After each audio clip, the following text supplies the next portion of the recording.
Hi everyone and welcome to the Warhammer Podcast. We're your hosts Jack And Dan. and today we're going to be looking at the latest changes that's happening to Warhammer 40k. Oh, it's been a huge week, hasn't it? It's been massive. Yeah. So many changes, so many things coming out, so many things to talk about. Do you want to kind of... Yeah, I mean, Christmas, it definitely came early for 40k fans, I think. There's been an abundance of gifts from GW this week. Yeah. We've got a new balance data slate. Yep. Apologies. Completely panicked there. I was like, what are we talking about today, Dan? Yeah. New balance data slate, as you say. We've got the Grotmas detachments coming out. Yes. Loads of those coming out. Yeah, and it sounds quite dry, but it is big news. Games Workshop has officially joined the FTSE 100. We'll explain a bit more about that later. I had to Google what that was when you first read that. And I was like, FTSE 100? Yeah. I was like, what's this going Yeah. on? Again, I'm just like, what are we talking about today? Yeah. Well, this Sorry, one's right mate. up your street. It is fantastic new animation. Yeah. The one that's just came out on the secret level on Level, Amazon. yeah. Fantastic. We'll talk Great about for Space Marine 2 fans especially. that. Yes, it really is. And then speaking of Amazon, we finally got the news we've all been waiting for on the Amazon TV show, like the proper one. Yeah. And I think it's worth asking the question, without wanting to descend to clickbait, but I think this has been a huge week. Has it been Warhammer's biggest ever week? It's a big week. Of the year, I think. Yeah. I think so, Yeah. right? Because, I guess maybe to rephrase that, it's been the biggest GW's done in terms of being positive. Like a lot of stuff coming out. A lot of stuff in the past has been like crap Warhammer Fest, crap this, crap that. So this is probably the best month they've had in terms of positive noise around the that's a really good point. So it's nice to see, and I hope they'll continue it into the new year. Because there's been lots to talk about. Yeah, very good. Well, before we get fired right into it, please do remember to like and comment, share, and also drop us a sub if you can, please. As things stand when we're recording this, we are on the cusp of greatness here with hitting another milestone on the almost there. Yeah, 4,000 subscribers, massive. Yeah, so please, if you haven't already given us one, give us that sub for Christmas. It'll be a nice early Christmas present for us, I think, to the channel. Yes. It's probably the only Christmas present I'm going to get. So, so thank you so much. On that note, yes, let's get cracking then. New balance data slate. New balance data slate. So I mean, this was. We had a chat about this. We both sort of thought it was going to be quite chunky. Yes. In some ways it was. In some ways it wasn't. Yeah, it was a strange one, wasn't it? There was lots of things changed for a lot of factions, and then maybe is this because of the detachments that's coming out? Yeah. They don't want to change too much to then impact it, all that sort of stuff. So some faction rules changed. We had some points changes as well. Changes to the game mechanics as well. Yeah. And some obviously updated FAQs. They love to update the FAQ, don't they? Love it. Yes. Because they need them. Yeah, they do. There's so they really many crap written rules. Yeah. But yeah, there's loads of that. I mean, a lot of factions actually, points-wise in particular, got quite a light touch. They didn't see that many changes at all, which surprised me. I thought it would, but the bigger changes they made were quite big. So Necrons, we got. It wasn't a bloodbath, but there was a few changes which have not helped. By it. I don't get it. There's some things that have changed that I'm just been like, okay, sure, I can see that. And then other things that have changed, I'm like, I've never played this unit. Like, why are you doing that to us? Like, I'm now never ever gonna play them. Yeah. The rest of this edition. I mean, Necron Sisters of Battle, Space Marines and Gene Stealer Cults are the ones that got the big changes. Space Marines and Gene Stealer Cults both got new rules to give them a boost, so they've changed the faction rules. Oath of Moment they changed. Yeah. And Gene Stealer Cults, I think it's called Cult Ambush, is their rule, but those both changed. And Sisters lost a lot of miracle dice, which was fair because they could just generate loads of them. Yeah, they could, but if you look at the win rates though for that compared to Space Marines got a nice big chunky big buff, but this Battle's got like a relatively big nerf, but the win rates. I mean, I think there was one or two detachments in Sisters that were quite spicy. They were doing pretty well. Yeah, but I think we'll see how it washes out. I think they might have hit them a little bit too hard, but we'll see. Yeah. As regular viewers and listeners will know, I'm a massive hater of rules that allow you to manipulate dice. That's true. In a dice game. Yeah. So Eldar and Sisters. Miracle dice are basically the word. How dare you, Sisters out there? Yes, looking at you, Lucy. But so in that respect, I'm quite happy. But let us know, Sisters players, if you think this is too much. Internally, you're like, get screwed. Get wrecked. Learn to play. Just learn to roll better. Yeah, that's it. Just weighted dice. Get those ovens prepped. But Necrons, I mean, obviously, as we're both Necron enjoyers, so we'll focus a little bit more on those. And they got a few points nerfs, but also a few buffs. It was a mixed bag, wasn't it? Yeah, it was interesting. Should I just go for it? So the Catans went up, apart from the Deceiver, by 10 points. Relatively okay. Everyone, Necron players went okay. yeah. The Royal Wardens went up by 10 points. Why? Very good question, Dan. Why did they go up? The Hexmark Destroyer went up by 5 points. I can kind of see that. He's pretty quite nifty. A machine. Yeah, he's very good. I'm calling that the Carl tax, because Carl at Planet 40k has been singing this unit's praises for months. Yeah. So this is your fault, Carl. Thanks, Carl. You responsible. Yeah. Put link to his description so everyone can go. Joking. So some nerfs on this part. So some buffs. Sorry. So 3 Wraiths went down by 10 points. Good. They were slightly too pricey. They got hit hard in the past, so it's nice to kind of see them kind of come back. 10. This is interesting. 10 Warriors went down by 10 points, but if you bring them in a squad of 20, they are then going back up to the 10. So so they're 9 points a model for 10, but still 10 points a model for 20. Okay. And I can see why. Because they've brought down the Ghost Arc by 10 points. Yes.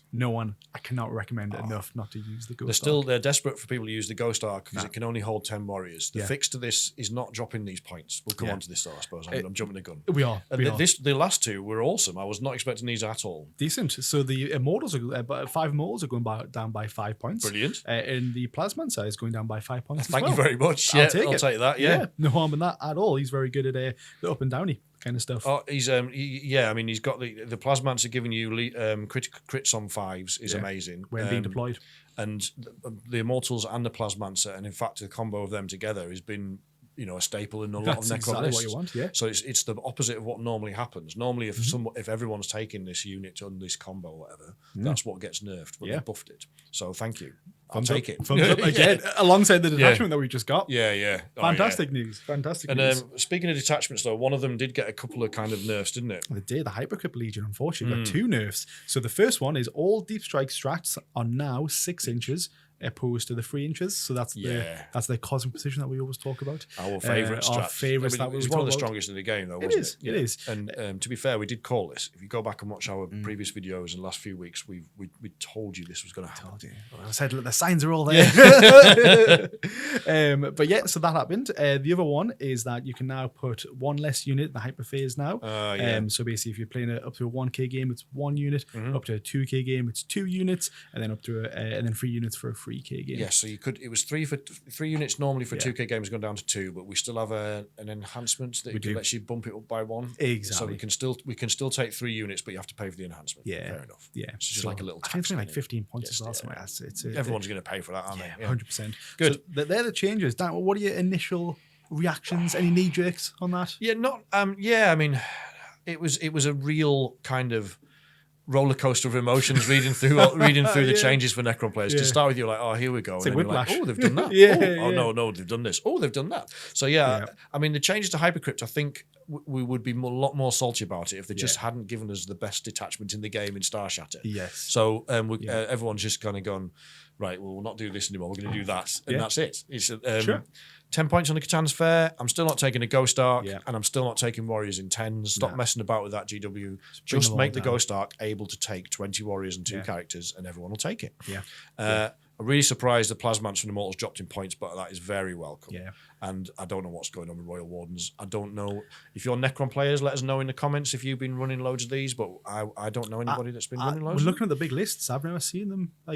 They were kind of creeping in a little bit with the 40 points as action monkeys, I think, because it is a cheap action monkey, but that's not enough to justify them going. They don't have good points. movability, so they are just kind of coming in. They don't have deep strike or anything like that. So no, they just didn't deserve it really. No, like you say, for me, in the Ghost Arcs, I'm not taking them. I will. That again, as you say, increase the capacity by 10. Transport capacity needs to come up. Roll 1 going back by 10. It's almost a shame because that's almost counteracting the 10 points changes that they've just made. Yeah. So, they've took down, it's 10 points cheaper for a squad of 10, yada, yada. Yeah. Oh, you're going to bring a Royal One? Right, well, that's now costing an extra 10. Back to where you were. Yeah. You're not getting anything there. The Sisters losing the Miracle Dice, I thought, again, mentioned it briefly before, I thought that was odd, just based on, again, in terms of where they are they're at in the win rates. I think, again, those in Space Marines are roughly, give or take, at around the 50% mark. So, they're a they're in the Goldilocks zone. So yeah, it's like 45 to 55. So I just thought that was a bit strange for me. Yeah, I think it'll come down to this is one of the challenges with nerfing is like it's very often. Sometimes you will have one detachment in your book or your index, or whatever, that's quite strong. Yeah, and then if that. There's a couple in that codex that are spicy, that are good, and then the others are probably not very good. So if you've got enough players playing the not very good ones, your overall average on the win rate is going to be in the middle where GW wants to be. But one or two of your detachments might be quite higher up there. But by taking the miracle dice away, they will drop those high ones down a level. Yeah, but then also the mid ones are going to be unplayable, competitively unplayable. Strange change. Yeah, I mean, like I said, suck it up. I love it. You're so bad. You're so bad for I've got no sympathy at all. Poor people out there being like, I just want to play. Come at me in the comments, angry sisters. I don't care. The 6-inch deep strike. That's an interesting one. Is that just for this detachment, or is that across the board? It's across the board. So it's a big nerf for Grey Knights, for example, as well. But any army that had did demons have that ability as well? 3-inch deep strike. I think they did. Or is that not the aura that they have, where they can deep strike 6? They can deep strike. Well, they deep strike the big one in, and then the deep strike other ones within closer. 6. Yeah, that was already 6, wasn't it? Yeah. But yes, it is game wide. They've changed that, and there's a few. I prefer that. So although yes, it's a nerf to the detachment rule, it still applies to everybody. So it's not like we're only the ones being disadvantaged on that one. No, and I think there are ways around it for Necron players that other factions don't have. Yeah. So we've got shoot and scoot on the Chronomancer. Yeah, we do. So you can deep strike out 6, shoot, and then get a bonus move. Yeah. And it makes them potentially the monolith a bit more interesting because you can bring units through. Yeah. So we still have tools in the box to steal objectives, which other factions might not. Yeah. It was actually Matt Laura on one of the Necrons groups Matt, if you don't know Matt won the LVO last year by deep striking a monolith within 3 inches. So he knows what he's talking about. And then he saved on 2 6s, didn't he? Oh, he did, yeah. But he pointed this out, and I was like, actually, that's a really good point. So thank you, Matt. There's you also you've had a game in playing with the new points for the Catan. How did you feel about it? Again, just feel fine. So I brought the Nightbringer, 305 points now. Yeah. He still was just an absolute beast. Absorbed so much damage, dished out a lot of mortal wounds with his the fight ability that he has at the end of fight phase. I love that, yeah. I didn't see any issues going up by 10. I think he's at almost the right spot now. Yeah. If he goes up any more to like 340, 330, it's a bit too much for me. I think 300 to 305 is a good place. Yeah, that's his Goldilocks zone for points, really, isn't it? I would say so. I fully agree. I think it feels to me about right on the points for the Catan now. Yeah. Good. Moving on to the Grotmas detachments then. There's a lot more changes happening over the last week. Yeah, we want to focus. We're not going to talk through all of them because we haven't got time, but there's some interesting ones there. But do you want to talk about Imperial Knights? Because you are a Knights enjoyer. I am a Knights enjoyer. Yeah. It is good. So not bad. It's not like the bad. I think I still like the index one that they've got that's still out there, but this is still good. It's still playable. So basically, people who don't know, this is going to allow them to basically bring Adeptus Mechanicus units into the Knights one. That's pretty cool. It is really good. The big standout one is the Tech Priests, because they have like enhancements and such to basically heal your Knights. They can heal vehicles. Which a lot of Knights currently don't have. Which is really nice. So that's the big standout for one for me. I really, really wish that they've really missed the trick on this one. I really wish they brought I'm going to butcher this name. I'm so sorry. It's the Sidonian Scatoris. Yeah, the Sidonian Scatoris, I think it is. Almost there. We'll just take 2 guesses, and one of them hopefully will be right. Hopefully, correct us in the comments. Yeah. But this is the long boy one. This is the tall leg one. Yeah. The one with the big legs. Who everyone, it's like Marmite. You either love him or you hate him. I love him. He's so funny. But honestly, if they were allowed him in this detachment, the memes, you know, you have a big knight standing here, and then you got a tall, long boy leg guy who's I think almost the same height as the big knight as the homages. Let us know in the comments, because I think he's probably coming up to an Helverin type of height, isn't he? It would just be so funny to have those two next to each other fighting on the same field. So they've missed the trick not including that one. But there's always time to introduce them. But there's some nice enhancements as well. There's ones to give some knights an extra 4 wounds, which is pretty good. Always appreciated, on top of the 24 wounds some of them already have, going to 28 is pretty nice. We got one of them has an aura to give reroll hit rolls of 1. Again, really nice, because some of their other rules, I was like, if some of their abilities that they've got is to allow other units to reroll certain things. So having that aura, you want to kind of cluster the little armigers around some of the big ones now. Nice. So that's going to be quite handsome. Got some nice strats as well. The Omnissiah's Grace, giving a knight feel no pain of 5 up. Oh, sorry, this is a stratagem. Yes. 5 up feel no pain for the round. That's really good. Really good. Especially on knights who might not have it. I think we do have it on some of them. Because you've got... I don't know, was it your army rule or your detachment rule? Because where you had a 6 up feel no pain, and you could get a 5 up if you killed the opponent's warlord. I think that's just I think that is just the detachment rule of the other detachment, right? Yeah. So but a 5 up feel no pain is massive. Yeah. And that's it's almost even stronger because they nerfed Armor of Contempt in the rules data slate update this time. Yeah. So Armor of Contempt, which is a bane of a lot of players' lives, you can only use it against one unit now rather than a whole phase. But this is a whole phase still, so it's very strong. So really good. Yeah. The other one is the Vengeance of the Machine Cult. So giving lethal hits to units when you lose a knight. That's really good. So that's the rest of the game. If you lose a knight, you can obviously spend the CP, put it on that unit, and that could be a really big unit. That's going to be really impactful for the other opponent. So getting lethal hits against that particular unit is going to be quite nice. So I think there's definitely a lot of play in this detachment. Yeah.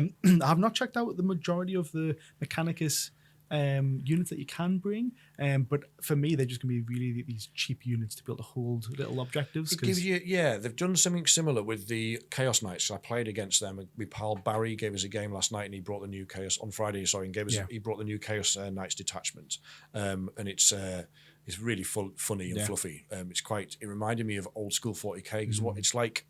You bring loads of cultists, so it's the same sort of thing. You've got bodies to throw on objectives, etc. And it's a bit like doing a dark pack for Chaos Space Marines, but instead of you roll your leadership test, and if you pass, you kill 3 cultists. Right. And if you fail, you kill D3 plus 3 cultists. Oh no! So you're saying it's like the cultists, like pick me, and the knight's just like. I like that. It's good. Yeah. So we are starting to see, I think, a little bit of Christmas creep. Some of them are pretty spicy. Grey Knights players, I didn't see a lot of playing it, but Grey Knights players corrected me in Instagram and were saying actually we think this is quite good. Oh, okay. Right. And the creations of Bile Detachment, the new one for Chaos Space Marines, that is strong. Yeah, what's really that? Strong. Well, you basically get to pick one of 6 enhancements for your units, like +1 toughness. You get to pick which one you want. See, I always like that. Or you can roll for 2 and get random ones. That is fun. I like that. Again, being a dice game, bringing more elements to the dice, and I like it. Yeah, that's good. So that one looks very, very tasty. Yeah. Very nice. So I hope you've been enjoying those new detachments as well. If you have got yours, let us know what you think about it. If you haven't, what are you hoping for? Let us know in the comments. Yeah, I almost kind of wish that they'd done something similar to when they released their codexes, because I mean we wait so long for these codexes. Yeah. I really like how they've been doing these detachments. Like, what if instead they were like, right, this year everyone's going to get 2 detachments from their codex. They've done like 2 detachments each year. Yes, and it would be like, so like everyone gets their codex at the very start, the edition. Everyone would love that. And then they release like every month or like every year they release 2 detachments for your army. And obviously they space that out. So every month you get, each army gets like 4 armies each month get a detachment. I would absolutely love it too. I think the challenge with it is that GW uses a codex launch to launch new, like if they've got a range refresh or a new battle box, minis and money. My personal opinion on this is that I don't think it matters. Like, if you are a Necron player, if GW releases new Necron models, you will buy them. Yeah, like, at any point in the year. At any point in the year. Like, if we get a new unit or a unit refresh, like we finally get a new Locust Lord or a new Nightbringer model, I'm going to go and get it. I don't. It doesn't need to be when the Codex comes out. Yeah, I get it for maybe you want to do that for a big range refresh, like when they did all the Kroot and stuff like that. But sure, all you do like is a big box. but all you do is launch your Kroot detachment that month. Yeah, like the Kroot to get a new detachment. Here's the box. You'll still get all the hype. Yeah. And I think it would help if they moved to that model.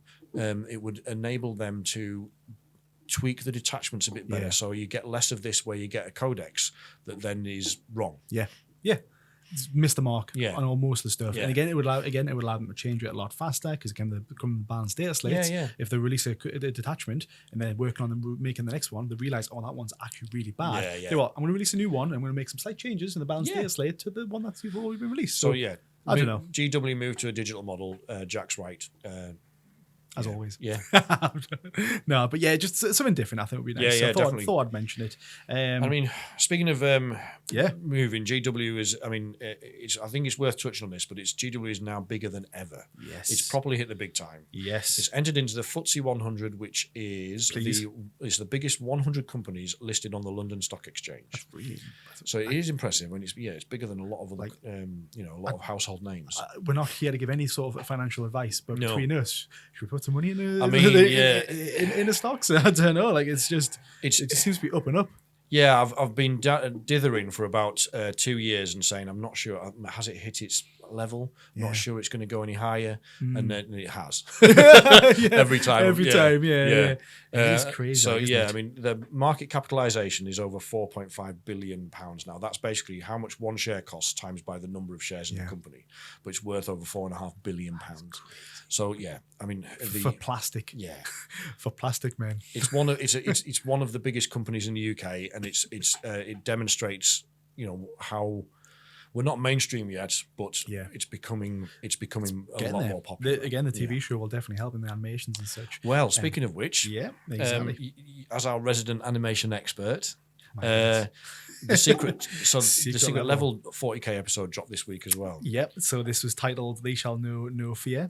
Very, very, very on point. It stars Lieutenant Titus of the Ultramarines. People are probably familiar with that. Who plays Space Marine 2? Yeah. Leads a squad of Blade Guard veterans as they carve through glory of path and basically kill anything in their way. Yeah. And they looked amazing during it. So I'm very happy because Blur Studios, mentioned them a few times, are the ones who made Halo. Mentioned also that a few times as well. Oh, yeah. So those guys, when I heard that they were making this animation, I knew that it was going to be good. Yeah. Like they've got a really good track record. I mean, I looked at the remake of the Halo 2. They've done loads of other games. I think Gears of War as well in the past. They've got a very good track record of being that grim, dark element side of things. So hearing that, I was very excited.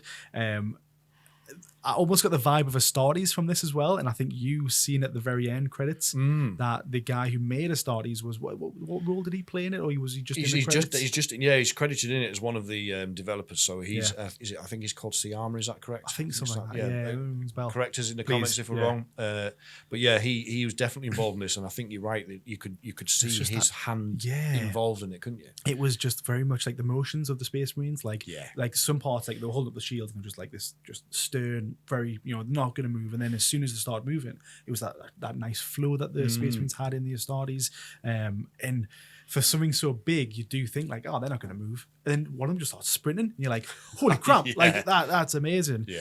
But I mean, overall, the animation quality was really good. Again, the reason why I got the Astartes vibe for was because it's just how like the aesthetics of the Space Marines were. The color was almost faded in a lot of parts, which is what if you look back at the Astartes. That colouring was more grey than anything in a lot of places. I wanted to ask you about that. Is that like an animator's trick to avoid the amount of time it takes to render and such like that? Probably. Word, yeah. I knew that word, honestly. Yeah, you're on the ball. I was grasping there. There is, because I guess it's a more aesthetic, isn't it? It's like you make it more grey because when the important things happen, like one of the unique shots they have at the very end. Semi-spoilers to this one, but it was in the trailer, so not so much spoilers, but the scene where it takes out one of the bad guys and he has that nice, shiny, vibrant blue on his sword and he shows off. Power sword, basically, you're doing that grayscale kind of allows them to have those unique shots to be like, oh, that looks amazing, but it's because the rest of it has been a bit more dulled down. I've seen that in some old anime as well. Like it's a good trick to use. Like the blood spatter effects on some I think Samurai Blue, I think it is. Yeah, it's really, really good anime.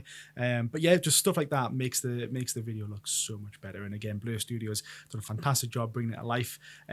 One critique I've got is, I mean, I know that Space Marines are the poster boys to animations, but how can a Space Marine run through a car? A Jeep, yeah. Yeah, it was. I mean, it could be pushed together like an Orc vehicle, but realistically, the engine block's going to stop you. Yeah, something's going to stop you. But yeah, it was, for me, that bit was maybe pushing it a little bit. Yeah. But this is much more how Space Marines are in the lore rather than the tabletop. Correct. In the tabletop, they're a bunch of Jessies. That was not a 5-inch move. Yeah. I'm telling you right now. Blade vodka, even if they're advanced, no. But I quite liked it. Yeah. I think the animation, as you said, was really impressive. It was great to get a bit more Titus story, like to have him. It's a nice follow-on from Space Marine 2 and builds on that success.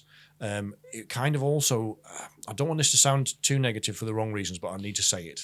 Go ahead, get off your chest. It kind of reminded me of why I don't want Space Marines to be front and center in other TV shows, because they are, for a 20-minute blast like this with no dialogue and like showing off what they can do. Yeah, it's really cool. Yes, but they're kind of a bit not one-dimensional, maybe two-dimensional is a better way of saying it. They're not.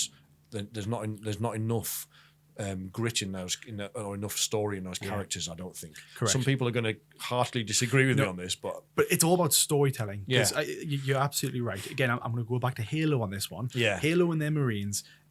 Halo 1, go back to Combat Evolved. You have this element of you are a beast. You're a single. Again, let's refer back to Warhammer. You're a single Space Marine, and if you go into an area, you're going to drive inspiration. You're going to get you're going to get more engagement from the people around you. You're going to feel important. They're going to feel important. So being Space Marines being the front and center isn't going to draw that appeal. It's probably why the Halo TV series failed, because they didn't focus on Master Chief, but they should have focused on a unit of ODST. So again, going back to Warhammer, they need to focus on Imperial Guardsmen being front and center in my eyes, or again maybe a commissar who's just a much more human element. Because when they see a Space Marine and they see what they can do and what they bring, and again you look back at the Space Marine 2 trailer when the Guardsman looks up and he sees his angels, everyone got those goosebumps. That's what you want in a TV series. You want someone on the brink of being killed.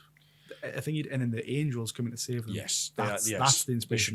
They should feel like otherworldly, almost like demigods, because that's what they are. And at the end of the day, you look at the lore. There's only 2,000 of them per chapter. That's the codex. Yeah, it's like 1,000 a chapter or something. So like that, these people shouldn't be everywhere. They shouldn't be in numbers. They should be single. A couple of units here, a couple of units there, and very sparse, just to make the video better, make it more special. And I think character-wise, like as best as they've tried with Titus and that, is there is they are almost like they're transhuman in their physiology, but they're transhuman in terms of their emotions and things like that. They've got quite much more limited range, because they're basically indoctrinated super soldiers, aren't they? Exactly. Yeah, that doesn't. There's not a lot to work with there in terms of characterization. They've been broken down to not feel it or feel any pain. Yeah. So the expressions, already you're not going to have any fear expressions. Yeah, well that's the title was "They Shall Know No Fear." Yeah. But that's which is amazing by itself as a short animation like this, but as a storytelling. If you're trying to tell a story over a series, it limits what you can do. And that's why Halo failed, because Halo tried to bring in all these emotions and everyone's like, what are you doing? Yeah. Master Cheeks, what you get out of here? No one wants this. Well, speaking of which, so that kind of leads us on to the topic number 5, which we're both super excited about. But the Cavill's Amazon 40K project is finally, definitely on. It's happening. Yes. It's written up. Hallelujah.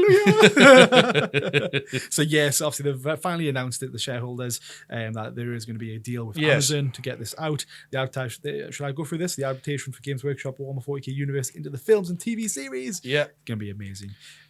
Together with associated merchandising rights, which is got you. Well, that's when the check of cheese comes in. Well, that's it. They've got exclusive rights to the film and TV series now, which is good. And it also stated they've got the option to license the same rights in the Warhammer Fantasy universe. Yeah. Now, I need your help here. Correct me if I'm wrong, but that to me sounds like what you young people call the old world, which is what we used to call Warhammer Fantasy. Wow. And not Age of Sigmar. Right. Which is really interesting. Yeah. Because you would have thought GW would have liked them to push Age of Sigmar more, but it sounds like they've gone like, actually, the old world's a bit more interesting. That's true. We don't want to play with you anymore. Nobody wants to. No, no one is interested in Sigmar. I mean, Sigmar? Age of Sigmar lore just became about because GW wanted to own the IP, and it couldn't own the IP on things like orcs and elves. Yeah. So it kind of killed that unit, that world off, and end times, and created Sigmar. So instead of orcs, you've got Aurochs, for example, because it can own the IP, but nobody's really interested in the IP. And obviously Cavill posted on his Instagram to confirm he's still involved, which was amazing as well. That's what we wanted. Yeah, Henry Cavill's gonna be the backbone of this. He's, you look back at things like The Witcher, where practically he was fired from The Witcher for being too involved in how decisions should be made, and I think they just didn't like it at the end of the day. So Henry Cavill being involved, and he's mentioned it several times of him just having the book and telling and correcting people and saying, this person wouldn't say that, this person wouldn't say that, and him being literally told, Henry, just do your job. It's been funny. Just don't go and question it. I watched The Witcher obviously when it came out, and I'm a big Witcher fan, read the books and that, and me and my son both read the books, my eldest boy, and it felt like we were both disappointed with season 2 because of how far it diverged. And you can almost, in some scenes, you can almost see the disgust in Henry's face having to say these lines that he didn't want to say. But weirdly, I've just finished watching season 2 with my younger son who's 16, and he's never read the books. And as far as he's concerned, it was good.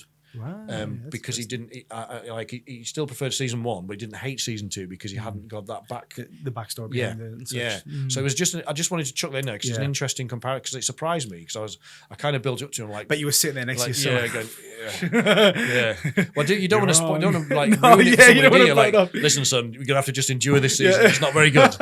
You keep pausing it and be like, you see Henry's face there, like, it's like Lord of the Rings, where you just be like, he broke his toe when he kicked that. It's like, shut up. But I agree with you. I think the fact that he's still involved, I mean, is brilliant from that respect, because of his background from The Witcher, we know he's passionate about 40k and he's passionate about the lore. So it's a really good indicator that that Amazon won't deviate too far away from this. And I think that's what GW want. They don't want anything muddled with their lore. Yeah, they've been cultivating for a long time. This is why it took nearly a year to announce it, because they were working on creative guidelines they could agree. Which, reading between the guidelines, means Amazon saying, well, can we do this? And GW saying no, because it's not law appropriate. They found some meeting in the middle. And I think Henry's the right person to kind of be the in-between person and be like, that's not what we said. That's not what they would say here, kind of thing. Yes, so, exactly. Yeah, like, I mean, at the end of the day, is it still too early to say this is going to, I mean, yes, we've got it, which is good, but is it going to be good? I think Henry's the right person for it. I really don't hope that, I really hope he stays on throughout. If he ever leaves at any point, that's when I'll be Cavill's a wonderful person to have, because he'd originally signed on to do 7 seasons of The Witcher. Like, and since he left The Witcher, he's gone on to make multiple massive movies. He's an A-lister in Hollywood, basically. So to them, I don't think they realised what they had there. And I just get this feeling that if they get this right, that he could just, he would happily give the next 10 years of his life to just be for something in that universe, for something that he loves. You can see the little passion he's got whenever he's in these interviews that like aren't related to Warhammer. People bring up Warhammer and he's like, yes, custodies. Yes, I do those. So it's really nice to see the passion come out and from how he handles. Like, I mean, I watched a couple of interviews on people who obviously don't know Warhammer, and they're like almost taking the mick, like, so what? You losers. They're literally like, so you paint one? And he goes, no, you play with entire soldiers. The way he handles them and kind of corrects them is just, he's very professional. He is. He maintains that level of dignity, which is really good. He's not. He doesn't. He's not going to like, I'm a bit of a nerd. He's like, 40,000 years ago. He stands up for the hobby in a way, which I think is one of the reasons why people love him so much. Exactly, and it's why he's going to draw in probably a lot more people to expand this hobby. Well, this is the thing: is you think about where he was. I mean, he was a massive star when he took The Witcher on, but you think about there was budget constraints on that show and stuff. But you think about like Amazon, basically, they're richer than God. They can chuck as much money at this. They can fail 100 projects and still make it a profit. But he could conceivably, using him as kind of the sun around which the other actors orbit, they could bring in an incredible cast for this easily. I'm really excited about. I'll be a background guy. I don't mind. I don't mind dying. If you've got any room for Warhammer fans in the background, there, I'm happy to play. What would I play? An orc, probably. Yeah. I was thinking an orc. You are wearing an orc t-shirt. I am wearing a t-shirt, yeah. But yeah, good. Any more points you want to make? Yeah, so, like, again, not to kind of bring it down, but, like, Halo. Go back to Halo again. Yes. Big fan of Halo, if people don't know.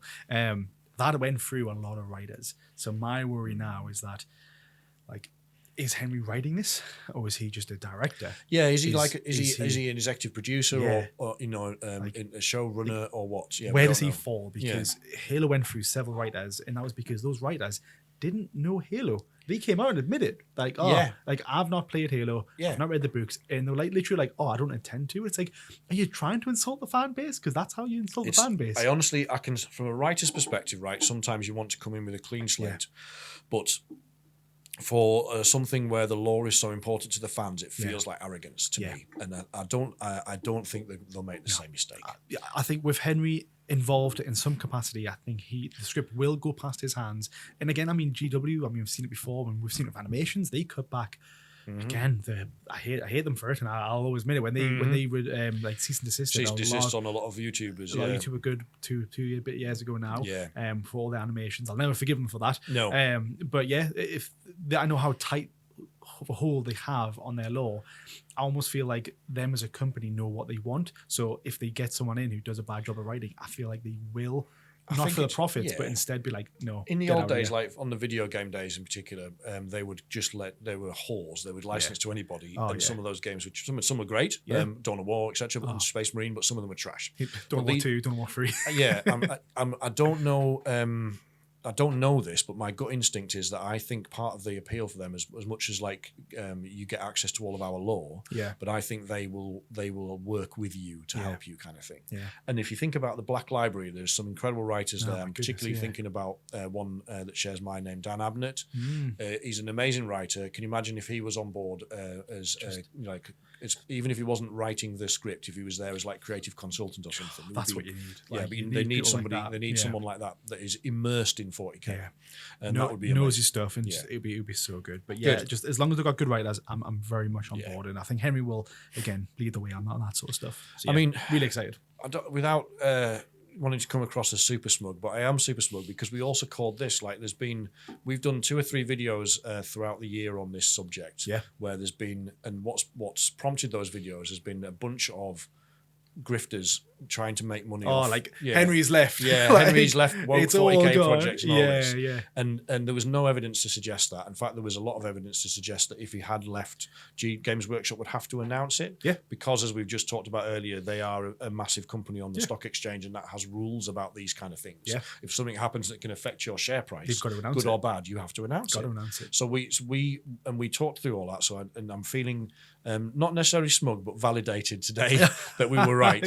Well, as the closer it got to the end of December, you start to doubt yourself. Like, were we right? God, no, what have we done? But no, it's good. I mean, like I say, we kept like an open mind, being like, look, these are the facts. So based on the facts, it's like, no, it's probably not going to be cancelled. And again, they've got to announce it. Get your news and information from reputable sources. Where? It's the first time anybody. I was going to say the first time anybody's referred to as irreputable, and it was us that did it. So. Now we are boasting. Now we are being smug. From the best podcast. No, I think moving on. One of the things that saddened me a little bit was, we obviously, like a lot of people, posted on this on Instagram, etc., on socials because we're excited about it, and there's a stream of comments underneath like, they better not fuck this up, or even I don't want to see this because I'm too worried. The amount of anxiety that a lot of fans are feeling about that this might ruin the franchise. Honestly, I don't blame them, because at the end of the day, like, we all love our hobbies in different ways. Again, like, there's a lot of people who are into Warhammer and never picked up a miniature. Because absolutely. they love just reading the books, the lore behind it. There's again people who love painting Warhammer because of the lore. There are people who just like to paint it because they like to go into Golden Demon. So the anxiety around it, mine's quite high. Again, I've mentioned Halo several times and on how that's failed. I've got some good hopes that Henry will do right by this, and I know GW and their company, the way they've operated over the last few years, although they've done it in a very bad way, I feel like they do it out with the best interest for the IP. So I do have some hope for it, but Yeah. Yeah, I mean, I'm you're not gonna see a Space Marine chapter with orcs in it or Eldar, although Eldar would be kind of lore appropriate for the Ultramarines if you go back in history. But yeah, I don't think they're not going to be able to change a lot of those fundamentals, which is good. Yeah. And you said Henry's on board as well. I think going back to what the point I made earlier about could Henry play this character for the next 10 years? What material would give us him the opportunity to do that? And the obvious one, You've which mentioned it a few times already. I mentioned it for months, so I'm not just jumping on a bandwagon because a lot of people have been saying it this week. Yeah. But could it be Eisenhorn? I've just reread the Eisenhorn anthology, which is by Dan Abnett. It's almost like it's crazy that Dan. all the pieces are falling into place. Coming together. Yeah. But I don't want to give any spoilers to nobody that's read it, but go and read it. It's amazing. But the character arc that he takes Eisenhorn on throughout that series is incredible. Yeah, and Henry could play all those facets of that. See, I've just finished Infinite and the Divine, so I've been listening to Caiaphas Cain. I've just finished one. Caiaphas Cain is fantastic. So I've read a few of his first 4 books of his. Yeah. So I do need something else now. Yeah. Maybe, definitely look at Eisenhorn. Yeah, I think you like Eisenhorn because some of them are literally a few pages long. It started he was invented for a short story, but originally it's like half a dozen pages. Yeah. And then I think Dan Abnett must have when a writer falls in love with a character and then just takes him further and further. Oh, nice. It's really good. I might have to listen to a couple of the short stories are just fantastic. Like there's one of them that's like it comes just after the real chunk of it's like basically a full novel, and you're like, whoa.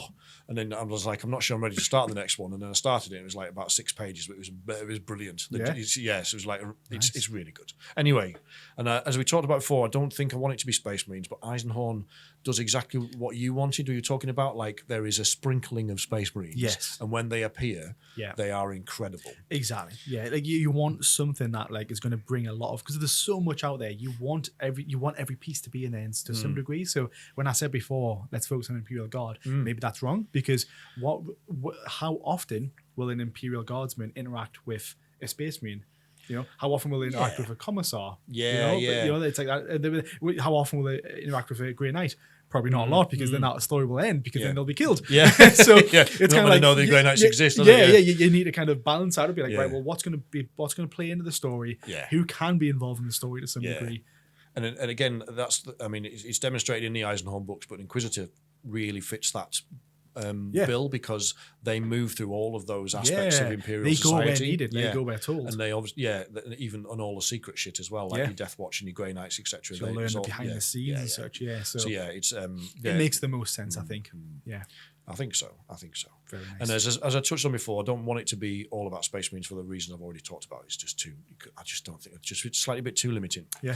I think the other thing you should need to get ready for is Amazon and GW are going to merch the shit out of this. They really are. Maybe that's more miniatures. I'll take more miniatures, but realistically, it's going to be not. It's going to be just like the Joy Toys that they love to kind of throw out there. GW is already cashing in on Space Marine 2. You've got Titus Mini, which is actually quite nice. It's pretty good.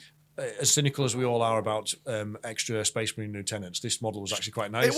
It was. I like the pose, but there's a Titus Joy Toy, which is really nice. Titus Displate, Titus clothing. They've gone. Sure. They're going all out. So imagine what Amazon are going to do when they get their hands on this. Yeah. We're basically one step away from a Titus McDonald's Happy Meal. Aren't we? I'll definitely go buy those. Yeah. You get but hey, no, don't take this the right way. What if in every toy you had a different Space Marine chapter? So you had to get all the different chapters. All 20 or 21 or 22, who knows? Without wanting to insult our audience, we are the target demographic for fast food as well, are we? What are you trying to say? Dan, the camera adds £10.